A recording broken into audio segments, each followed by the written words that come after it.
Tụi đây nghe thọ nè ngày ní ơn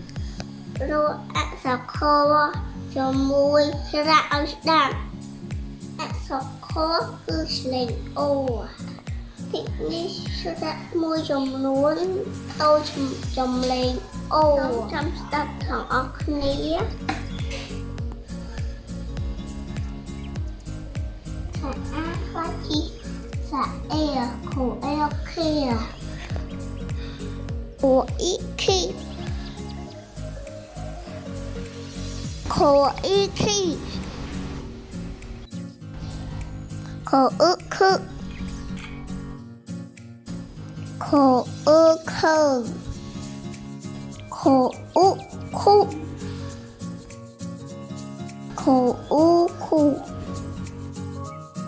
khổ ức khu khổ ức khứ khổ ức khu khổ ức kia khổ ức kia khổ ức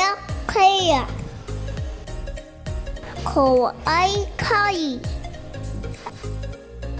khổ ức khổ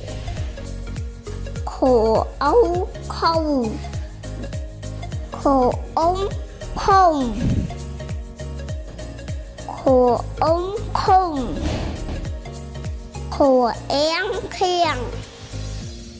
khổ ép khe khổ ít khi khổ ú khu khổ ít khi